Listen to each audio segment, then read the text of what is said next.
Bienvenue à votre émission En Aparté. En Aparté a le plaisir de recevoir aujourd'hui le ministre Ahmed Khalifa Niasse, par ailleurs leader du Front des Alliances Patriotiques FAP. Bonjour. Bonjour. Voilà, monsieur le ministre, l'actualité, c'est les attentats survenus en France et qui ont fait 120 morts. Pourquoi, selon vous, la France a-t-elle été la cible des terroristes? Écoutez, d'abord, il faut déplorer donc le sang qui a coulé, les innocents tués,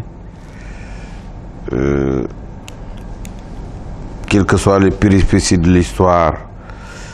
Nous avons des relations quelquefois intimes et personnelles avec la France.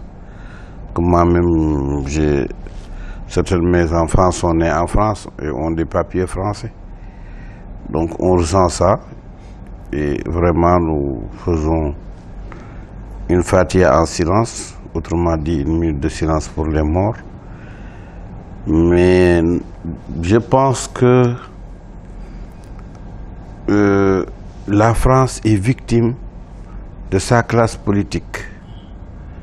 Laquelle classe politique, tous bords confondus, voit dans le sens de créer une France à deux vitesses. Disons, la France des Français de souche ou des Européens, blancs, blonds, aux yeux bleus ou pas. Et maintenant, les autres natifs de la France, qui sont devenus français à cause du droit du sol,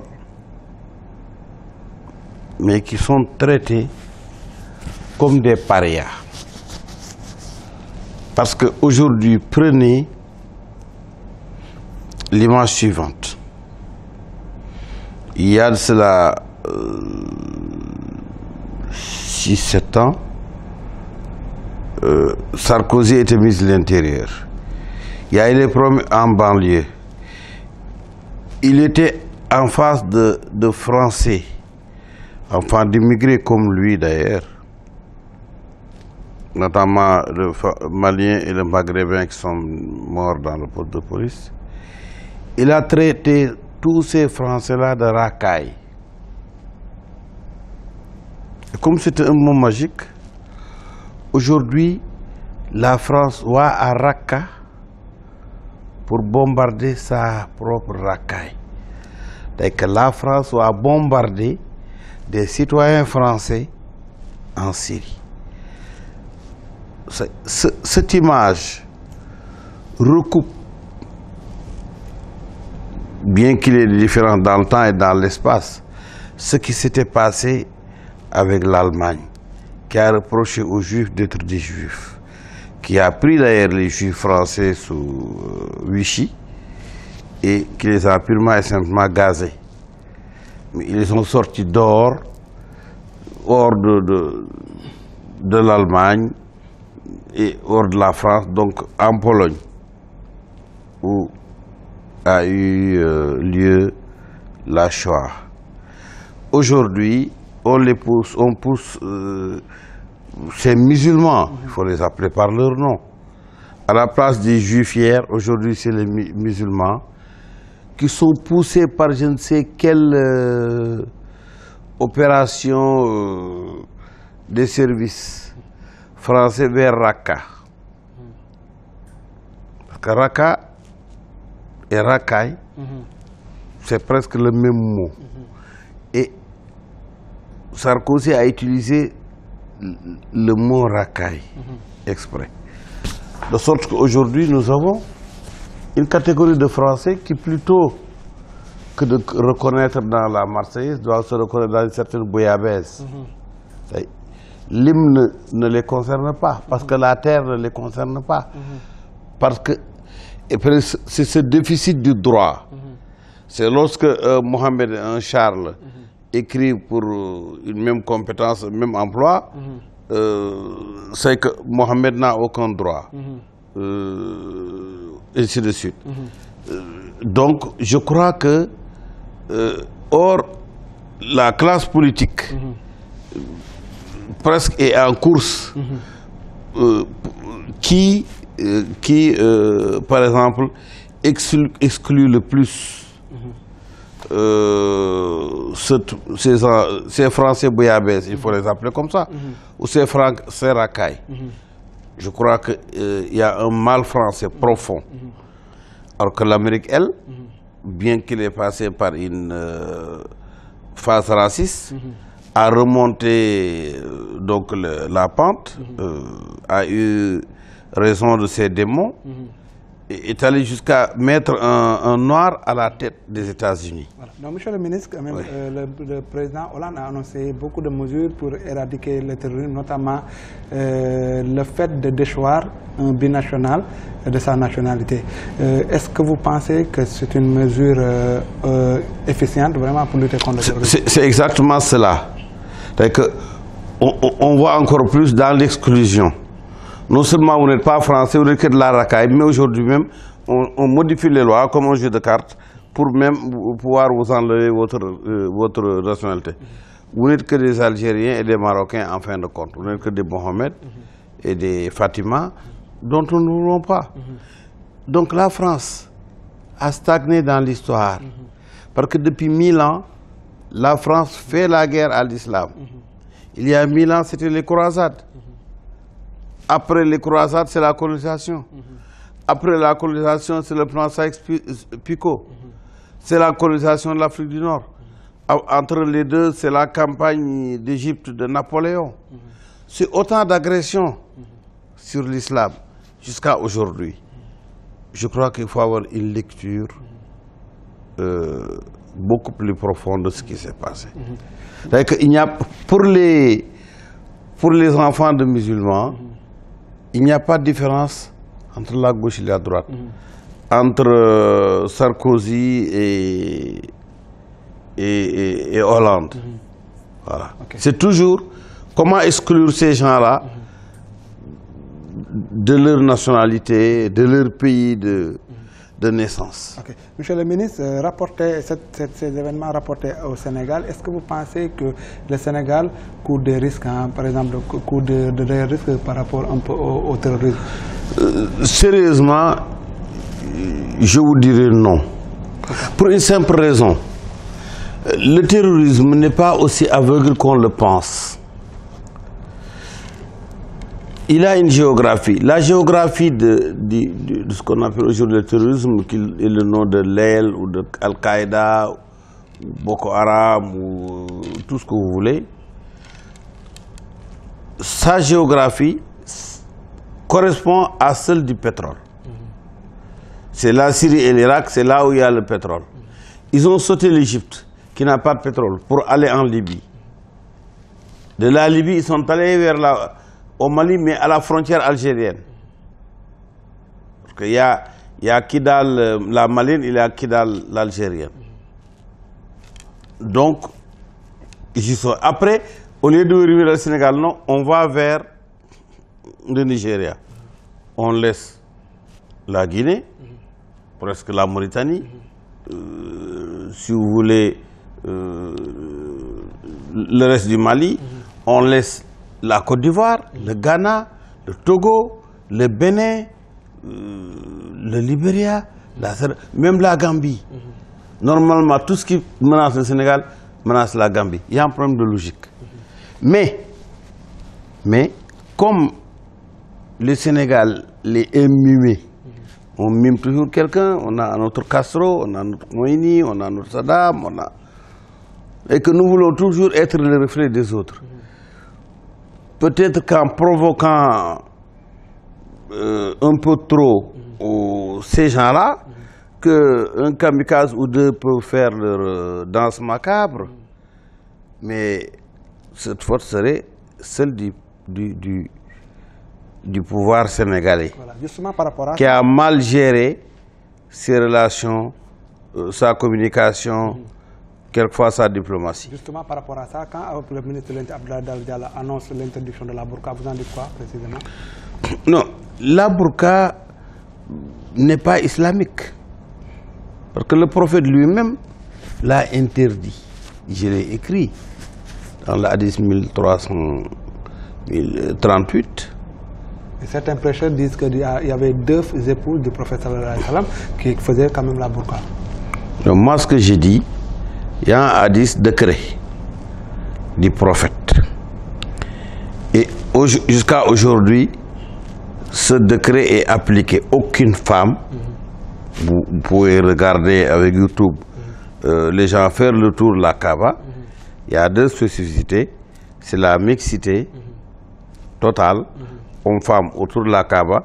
Et il y a l'absence absolue du voile intégral.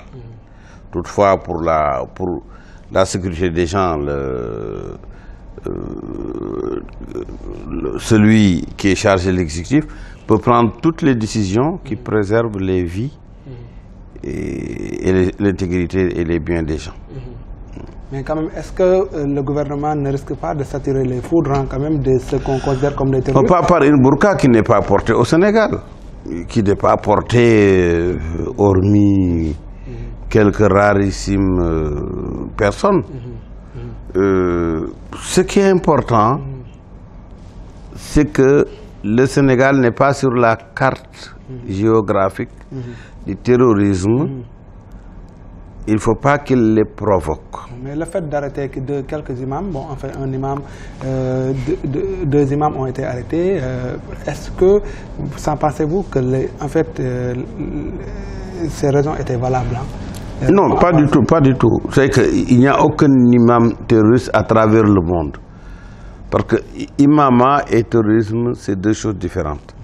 Parce qu'un imam, c'est quelqu'un qui a une adresse fixe, qui a un lieu où il est tout le temps, parce qu'il dirige 5 prières.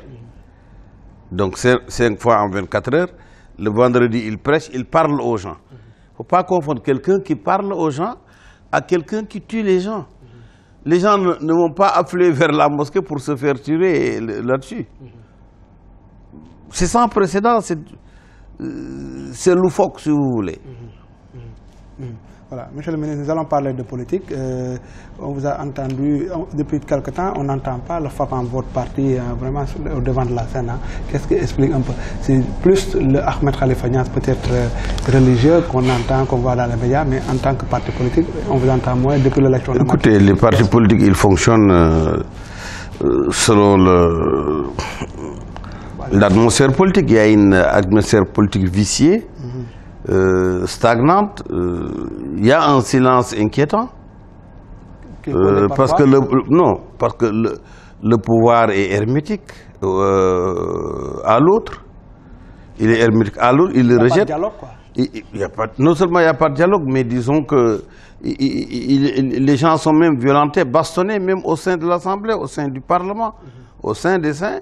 On bastonne, on violente des gens comme Oumar Sarr, les députés de l'opposition. On lit à la diagonale des règlements bidons comme ça, qu'on tourne selon et selon. Donc, actuellement, aucun parti n'est en activité, même ceux du pouvoir. Mais vous, quelle est votre position? Êtes-vous du pouvoir ou bien de l'opposition? Non, nous ne sommes pas du pouvoir. On a du mal à vous citoyer. Nous ne sommes pas du pouvoir, nous n'avons jamais été du pouvoir. Okay, on a vu à l'anniversaire des 5 ans de la paix au Méridien. Oui, d'accord. Vous savez parler de la personne, le président a invité la personne, j'y suis allé. Parce qu'il y a des relations d'amitié. Mais il n'y a pas de relation politique. Ok, mais comment analysez-vous la gestion du pays avec très mauvaise, très mauvaise. L'économie est mal à point, l'État est endetté, il est en état de cessation de paiement. Les finances, tout le monde vous dira que ça ne va pas. Même vos collègues journalistes, qui peut accuser la RFM de Youssou Ndour qui participe au pouvoir d'être contre le pouvoir. Or, vous savez, Ibra Kane, il signe un papier pour dire où est l'argent. C'est que l'État ne paye pas ses dettes. Or, l'État est le premier employeur, il est le premier client donc du privé. quand il est en cessation de paiement, ça se ressent partout. Est-ce que vous continuez toujours à réclamer les 3 milliards que l'État vous Oui, oui, qui sont devenus 5 milliards avec les intérêts. Mais bien sûr, et même des loyers. Mais est-ce que vous Et même des loyers. monsieur le ministre, bon. J'ai dit, nous sommes toujours là, c'est du pouvoir de ma taille. Je vous dois, mais je ne vous paye pas. Mais pourquoi vous n'engagez pas une procédure judiciaire? Oui, d'accord, mais il n'est jamais tard de le faire. Pour le moment, je n'ai pas encore décidé de franchir le pas. Ce pas, mais rien ne me l'interdit. Donc vous avez toujours déploré le fait que Macky Sall ne vous ait pas reçu en audience depuis son... C'est pas vrai, c'est pas vrai, il m'a reçu. Ah, il m'a reçu. Il m'a reçu plusieurs fois, on s'est vu plusieurs fois à des occasions. Oui. Est-ce que il vous a formellement demandé de le soutenir? Non, il n'ose pas. Il sait pas que je vais pas soutenir certaines choses insoutenables. Non. Et s'il faisait appel à vous? Ou bien, non, écoutez, non, vous savez, comme on dit, avec des mi et des si, on me paraît en bouteille, n'allons pas dans ce sens-là. Ok. Donc vous avez récemment déclaré dans une interview que si Macky Sall ne se débarrassait pas de certains de ses collaborateurs, il n'aurait même pas 13% à la prochaine présidentielle. Qu'est-ce que vous pouvez dire? Bon, je le pense. Je crois que le pays est non seulement il est déçu, mais il est passé.